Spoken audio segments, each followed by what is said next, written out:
مسئلہ دنیا کا یہ ہے کہ جو حقیقت ہے ہم اس حقیقت کو تسلیم ہی نہیں کر رہے. جو بندہ جہاں پر ہے وہ اپنے آپ کو اس سے آگے بتانا چاہتا ہے، کوئی بھی ہو، اپنی تعریف، اپنی صفات، 24 گھنٹے اپنی میں لگا رکھی ہے کہ میں نے یہ کر دیا، میں نے وہ کر دیا. مسئلہ یہ پھنسا ہوا ہے گھر والوں کے ساتھ بھی کہ ابھی مان لو میں نے تم پہ احسان کیا ہے، تمہیں گھر بنا کے دیا، تمہارے لیے کھانے کا انتظام کر رہا ہوں، تمہارے لیے یہ کر دیا، بھائیوں کے لیے کر دیا، ماں باپ کے لیے کر دیا. جو لفظ میں ہے جو نہیں ہے وہ اپنے آپ کو بتانا چاہتا ہے. جو جس بھی مقام پہ ہے بندہ، اب وہ کیونکہ دوسرا مانتا نہیں ہے، اگلا کہتا ہے جی مجھے پردھان مانو، اگلا کہتا ہے جو میں مانوں گا نہیں. کہتا ہے جی مجھے تو بہت بڑا تو عالم مان ہوتا ہے، میں تو نہیں مانوں گا. اچھا جی تو مجھے بہت بڑا افسر سمجھو، کہتا جی میں تو نہیں سمجھوں گا. اب وہ اس چکر کے اندر پھنسے ہوئے ہیں کہ بھئی دوسرا بندہ ہمیں مان لے کسی طرح جو ہم نہیں ہیں، جو ہم نے اپنے اوپر خول بنا رکھا ہے، جو ہم نے خول بنا رکھا ہے اپنے اوپر، اس کو کسی طرح تسلیم کر لیا جائے. اب وہ دوسرا بندہ تو اس کو کبھی تسلیم کرے گا نہیں. اب پھر ہم پریشان ہیں ساری رات کہ اچھا فلاں نے ہمیں نہیں مانا، پھر اس لیے بھی پریشان ہے کہ یار فلاں آگے کیوں جا رہا ہے، فلاں اتنی سامان کیوں لے آیا، فلاں نے گاڑی کیوں خرید لی، فلاں نے یہ کیوں کر لیا، فلاں ایسے کیسے بن گیا. آپ نے بنایا. وہ کوئی بندہ کار میں جا رہا ہو نا، خود بندہ پھٹے پہ بیٹھا ہوتا ہے اور یار آ دیکھو یہ منہ تے گڈی، مطلب کہتے اس کی شکل دیکھو، یہ گڈی خرید ہے، گڈی جو کہے گا نہیں. اب تو اللہ کی تقسیم کے اوپر اپنے آپ کو حاوی سمجھتے ہو. اللہ بہتر جانتا ہے کس کو کیا دینا تھا کہ تم بہتر جانتے ہو. اگر تیری اتنی اچھی شکل ہوتی تو نا گاڑی پہ بیٹھا ہوتا، تو پھٹے پہ بیٹھا ہے، وہ گاڑی میں جا رہا ہے. لوگوں کو جو کچھ اللہ کریم نے عطا فرمایا وہ اللہ کریم نے اپنے فضل سے جس بھی بندے کو، اگر کوئی بندہ کسی مقام پر بھی ہے تو اس میں اس کا کوئی کمال نہیں ہے. نوٹ کر لیجئے اس بات کو. اگر محنت سے، علم سے، رتبے سے، نسل سے، اگر ان چیزوں کی وجہ سے عزت ملتی، دولت ملتی، اگر محنت کی وجہ سے ملتی، تو سب سے زیادہ پیسہ دہاڑی دار مزدور کماتا جو صبح کو اینٹیں ڈھونے شروع کرتا اور شام ہو جاتی ہے. لیکن دنیا میں دیکھیے انگوٹھا ٹیکوں کے آگے بڑے بڑے افسر پانی بھر رہے ہیں، ان کی کمپنیوں میں ملازم ہیں. کمپنیوں میں جائیے، کمپنی کا چیئرمین انگوٹھا ٹیک ہوتا ہے اور مینیجنگ ڈائریکٹر پتہ نہیں کتنی ہزار ڈگریاں اس کے پاس، لیکن وہ اس کے ماتحت ہے.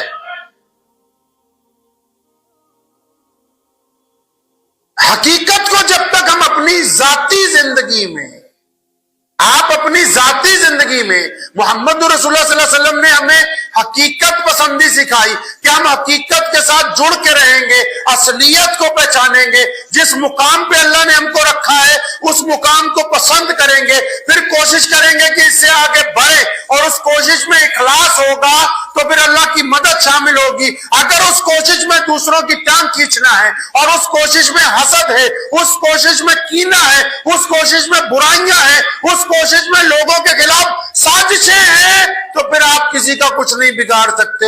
جہاں پر ہیں آپ کو اس سے بھی ایک پائیدان پیچھے چلے جاتے ہیں، اس پائیدان سے بھی پیچھے چلے جاتے ہیں. سیدنا عمر بن خطاب رضی اللہ تعالیٰ عنہ کا مشہور قصہ ہے، مشہور واقعہ ہے. عرب میں آج بھی رواج ہے جب بہت دوپہر ہوتی ہے تو لوگ ایک دوسرے سے ملنے نہیں جاتے. دوپہر کو مارکیٹیں بند ہو جاتی ہیں اپنی گرمی کی شدت کی وجہ سے.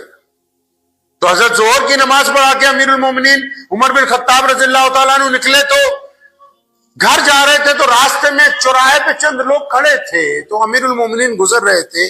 تو کسی نے دیکھ کے کہا کہ وہ دیکھو عمر جا رہے ہیں، ان کا تو اتنا دبدبا ہو گیا ہے، ان کا اتنا روب ہو گیا ہے ان کی اب اتنی چلتی ہے کہ اگر کسی بھی دیش میں ان کی طرف سے ایک رکا لکھ کے بھیج دیا جائے کہ اس حکومت کو مجھے دے دو، تو بغیر لڑائی کے، بغیر فوج بھیجے ہوئے وہ شہر فتح ہو جاتا ہے. اتنا ان کا دبدبا ہو گیا ہے. گھر پہنچے، کھانا کھایا، آرام نہیں کیا، بڑے بے چین ہو گئے، پریشان ہو گئے. واپس آئے مسجد میں. اس وقت مسلمانوں کی مسجدیں ہی مسلمانوں کی سیاست گاہ ہوتی تھی. یہ تو آج کا کمبخت پردھان بتاتا ہے کہ مسجد میں بیٹھ کے بات نہ کرنا کہ کس کے حق میں جائیں گے سیاست میں، کس کے حق میں نہیں جائیں گے. یہ تو اب مولویوں نے اور لیڈروں نے مل کے رواج ڈالا کہ اسلام کو الگ کرو، سیاست کو الگ کرو، تاکہ یہ سیاست کے میدان میں ذلیل ہو جائے، رسوا ہو جائے، ان کو پوچھنے والا کوئی نہ ہو. یہ تو اب رواج ڈالا اس ملک میں ہم نے. اس دور میں سب کچھ مسجد میں ہوتا تھا. نماز بھی مسجد میں، حکومت بھی مسجد میں، سیاست بھی مسجد میں، این جی او بھی مسجد میں، خیراتی ادارہ بھی مسجد میں، یتیموں کی کفالت بھی مسجد میں، تعلیم بھی مسجد میں، مسکینوں کی مدد بھی مسجد میں، لوگوں کے نام وظیفے بھی مسجد سے. اس وقت سب کچھ مسجد میں ہوتا تھا.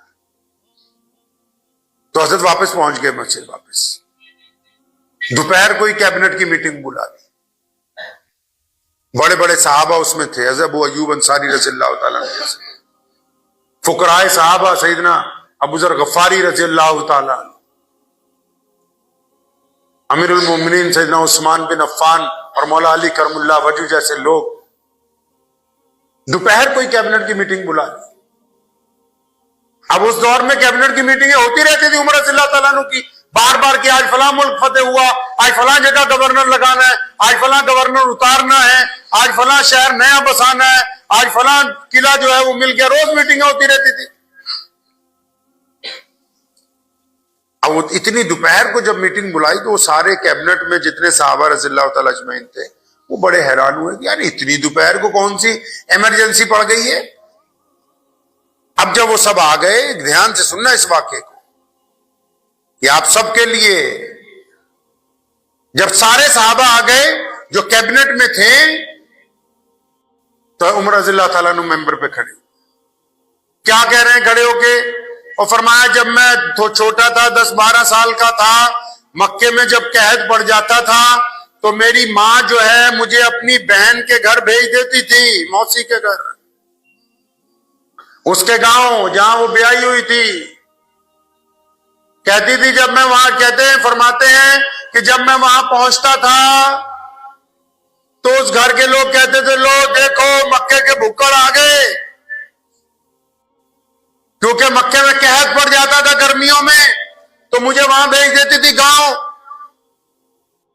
تو فرماتے ہیں کہ میری موسی کا میاں مجھے دیکھ کے کہتا تھا یہ مکے کے بھکڑ آ گئے ہیں، اب یہ یہیں رہے گا 2 مہینے، مفت کی توڑے گا. تو اس نے مجھے اپنے اونٹ پکڑا دینے سارے 20-25 اور مجھے صبح کو بھیجنا جنگل میں کہ ان اونٹوں کو چراؤ. فرمایا میں شام کو آتا تھا تو مجھے 1 مٹھی کھجوروں کی یا کبھی 1 مٹھی کشمش کی جو ہے وہ دیا کرتا تھا.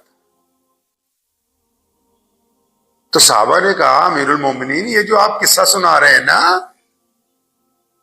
یہ تو ہمیں پتہ ہی ہے، ہم بھی وہیں رہتے تھے مکے میں، ہمیں پتہ ہے کہ کیا ہوتا تھا تمہارے ساتھ. اور فرمایا نہیں یار تمہیں پوری بات نہیں پتا. میرے ابا نے ایک دن مجھے کہا کہ عمر یہ اونٹ ذرا لائن میں لگاؤ، کوئی بیپاری آنے والا ہے. تو 5-7 اونٹ تھے. فرماتے میں نے ایک اونٹ کو لائن میں کھڑا کیا، پھر دوسرے کو کھڑا کیا، جب تیسرے کو کھڑا کیا تو پہلے والا اپنی جگہ سے بھاگ گیا. فرمایا میں نے پہلے والے کو پکڑ کے کھڑا کیا، جب چوتھے کو لگایا تو تیسرا نکل گیا بیچ میں سے، پھر تیسرے کو لگا کے 5ویں کو پکڑا، دوسرا بھاگ گیا. تو فرمایا میرے ابا مجھے دیکھ رہے تھے بہت دیر سے، جب میں 5 اونٹ لائن میں نہیں نہ لگا سکا تو وہ آئے میری گردن پہ چپت ماری اور فرمایا تجھے اتنی تمیز نہیں کہ 5 اونٹ طرح سے لائن میں نہیں لگ رہے.